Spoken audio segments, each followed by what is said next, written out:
Hello and welcome to my channel, Lifestyle and Fashion Tea. I wanted to give you an update on the Luigi Mangione's CEO unaliving case. He went to court, I believe, Friday. And as you know, they are seeking the unaliving penalty.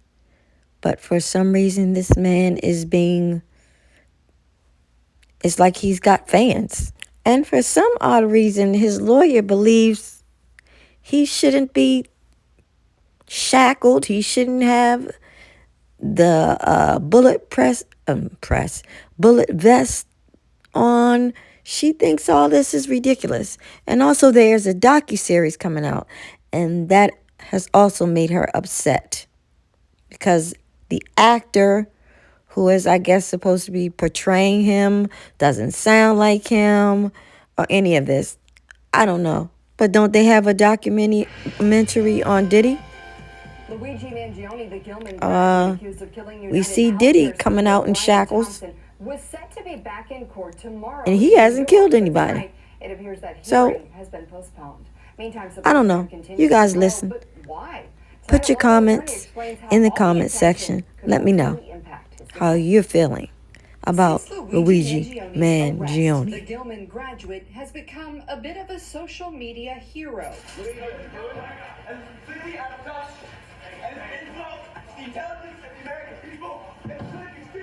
Accused of murdering United Healthcare CEO Brian Thompson, Mangione's alleged crime has been glorified by many, fed up with America's healthcare system. The fact that he is young, that he's good looking, and that he is representative of an issue that really hits home with a lot of young people in America these days, which is their frustration with healthcare. So albeit it's a murder case, he represents a larger ideal, and frankly, that is crucial to his defense. Just days ago, his attorneys launching this website with a message from Mangione saying he's overwhelmed and grateful for those who have written to him, sharing their stories and expressing support. He says mail has been flooding in from across the globe. He's also reportedly accepted almost $500,000 to support his criminal defense. The more media attention that Luigi Mangione's case gets, it's good for Luigi. Attorney Jeremy Eldridge with Eldridge Crandall, who is not associated with the case, says the support, while disturbing to many, could benefit his defense. If he can get younger jurors, people that are frustrated with the state of this country, frustrated with the healthcare system, feel as though that their needs are not met by that private industry, he could potentially walk into at least one juror of the 12 that feels as though their political sentiment is more important than his guilt or innocence. And in that respect, he only needs to win one juror over to get a mistrial and 12 to get a not guilty. Eldridge is comparing the case to that of O.J. Simpson, saying jurors could voice their frustration via the verdict. There was a lot of evidence against O.J. Simpson, we now know, but because of the police misconduct, because of the sentiment publicly about the LAPD, the jury was shrouded by that misconduct in a way that it made it more difficult for the state to present its case effectively. That same issue could happen here, depending on how that jury is selected and how it's composed.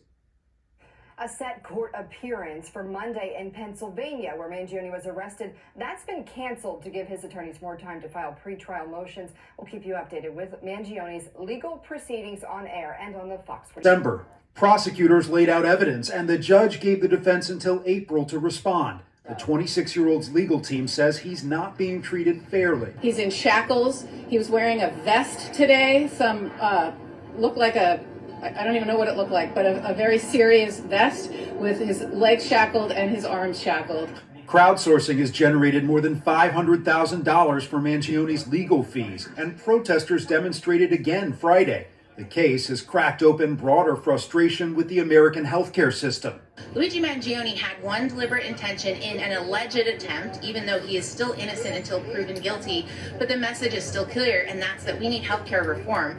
CBS News legal analyst Jessica Levinson says if this does go to trial, attorneys will look for jurors that can be impartial, even if they've heard of the case. What we're looking for is people who can walk into that jury box and then later into the deliberation room and say, here's the applicable law. here are the facts that were presented to me, and I'm going to make a decision only based on that. In a case spanning multiple jurisdictions, Mangione also faces federal murder charges that are set to move forward parallel to the states, and those could carry the possibility of the death penalty. Pennsylvania, where a fugitive Mangione was finally arrested, also says it will not drop the 5 charges there. Mangione is being held in a Brooklyn federal jail where other high-profile defendants like Sean Diddy Combs and Sam Bankman-Fried are also. I just had to stop it right here to let you know I love Jesse Weber and the Law and Crime Sidebar. All right, go on, Jesse, tell him. Healthcare is facing charges in multiple jurisdictions that could land him behind bars for life or even on death row. And today, he appeared in New York State Court where he faces 10 charges, including murder and criminal possession of a weapon. We're going to take a look at what happened inside and outside of that courtroom, as well as how we got here and what's next. Welcome to Sidebar, presented by Law and Crime. I'm Jesse Weber. It's been 8 weeks since we last saw Luigi Mangione, the 26-year-old accused of stalking United Healthcare CEO Brian Thompson outside of the Hilton Hotel in Midtown Manhattan on December 4th of last year, as Thompson was headed to an investors conference scheduled for later that morning. And that is when Luigi Mangione, according to authorities, allegedly murdered him. And authorities say that Mangione is the hooded figure who shot Thompson in the back on that sidewalk that is normally bustling with people. He allegedly took off, eventually using an e-bike, a taxi, a bus to flee New York City.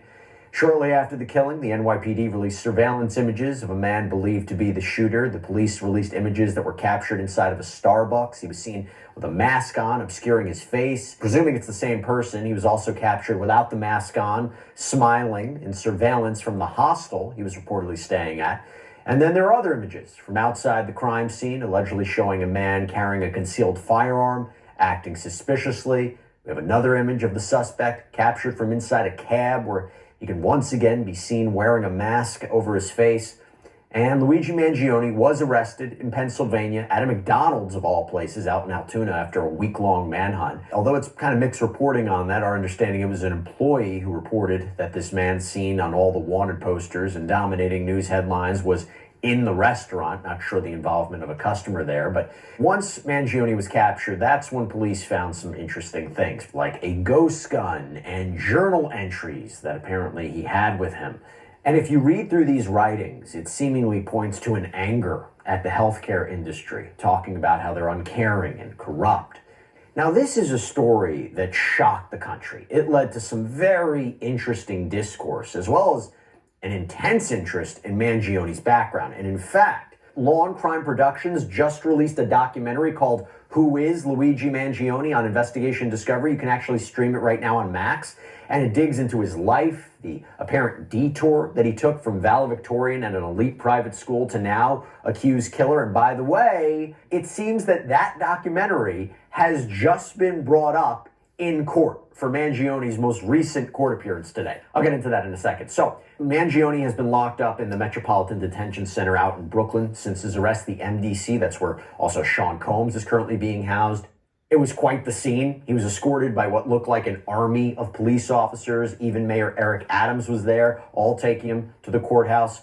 And right now, Luigi Mangione is the defendant in 3 separate cases connected to the death of Brian Thompson. You have a state case in Pennsylvania, a state case in New York, and a federal case in New York. And I'll dig into the progress of each case in a moment, but just talking about what happened at the beginning, Mangione, he had his first appearance in New York State Court, entered a not guilty plea just before Christmas in December, and today he appeared again at the Manhattan Criminal Courthouse where he faces a long list of charges. First-degree murder as an act of terrorism, second-degree murder as an act of terrorism, second-degree murder, an intentional killing, possession of a forged instrument, criminal possession of a weapon silencer, 2 criminal possessions of a weapon charges for loaded firearms, criminal possession of a weapon assault rifle, criminal possession of a weapon ammo clip, criminal possession of a weapon ghost gun. And in fact, under New York state law, Murder in the first degree only applies to a narrow list of aggravating circumstances, and one of those is an act of terrorism. Mangione made his first court appearance since December. His defense attorney says her client's right to a fair trial is being infringed on. He is being publicly treated as guilty and as having the presumption of guilt as opposed to the presumption of innocence, which is what he is entitled to. That's his defense attorney there. Now, that, though, is Mangione walking out of court earlier, flanked by officers on both sides, wearing a bulletproof vest. Mangione is facing 11 counts in the state of New York, including first-degree murder and terror charges for killing United Healthcare CEO Brian Thompson in front of a New York City hotel last year. It's a case that drew national attention and sparked a broader conversation about the American healthcare industry. Now, Mangione has pleaded not guilty to the charges, but he's also facing federal charges in Thompson's killing. Prosecutors have said that case, as well as the New York case, will move forward on parallel tracks. The state charges are supposed to go to trial first, but the date for that is still TBD. Now, in a statement on a website for his legal defense, Mangione says, quote, "I am overwhelmed by and grateful for the support that he has gotten," which he says transcends, quote, "political, racial, and even class divisions." Stephen Romo is outside court in New York. So, Stephen, a pretty quick court proceeding today. What else did prosecutors and the defense go through today?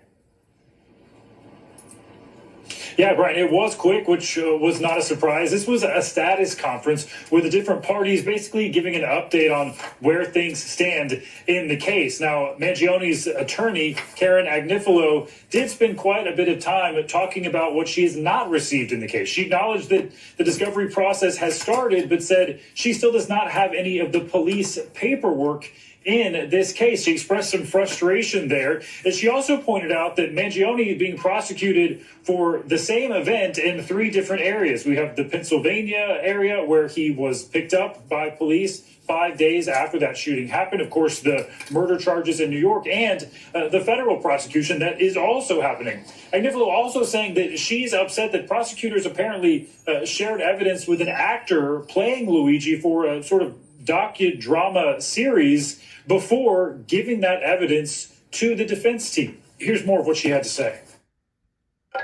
Hearing an actor play Luigi reading from a journal that they say is Luigi's, and we have yet to receive it from the prosecution. And so it's outrageous that they have time to go and prejudice Mr. Mangione's ability to receive a fair trial and go out and make these statements, but not give this to us. Now, prosecutors pointed out that they have shared quite a bit of evidence with the defense team, including 800 gigabytes of video surveillance footage from this. They say they're working on sharing more. Brian? Yeah, now, Stephen, over $525,000 have been raised for Mangione's legal defense fund. He's amassed quite a lot of support. Have you seen some of that in person down there by the courthouse? Yeah, not surprised about that $500,000 whenever you see the number of people who were out here today. I was trying to keep a running count, but I lost track. There were so many people, some of them showing their support for Luigi, showing the Saint Luigi figure like you would see on some of these candles that people have brought. A lot of green Luigi hats like Mario and Luigi, showing their support for Luigi, signs saying free Luigi. So much of this support from him, and supporters also trying to get the message out about what they say is an unfair healthcare system. Here's some of what they said. I want to take advantage of this moment with all this publicity around this case. The healthcare system in the United States is awful. It is killing American people, and I need to be here to fight for the citizens. And this is just the very beginning of what is going to likely be years of these hearings for these 3 separate cases that Mangione is facing for this murder case involving Brian Thompson. Brian? Stephen Romo, thanks so much. Okay, I put this part back up because I need y'all to look at his different facial expressions.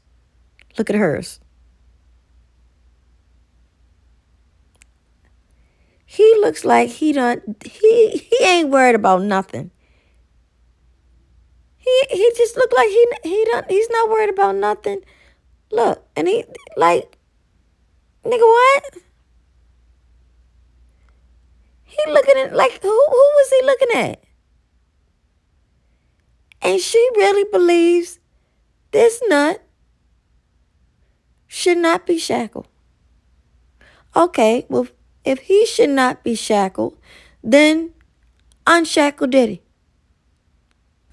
And for some reason, they are obsessed with his clothing and his shoes. Take a look at the shoes. Yes, they are saying that people are wearing whatever color sweater he got caught in. That's what they're wearing.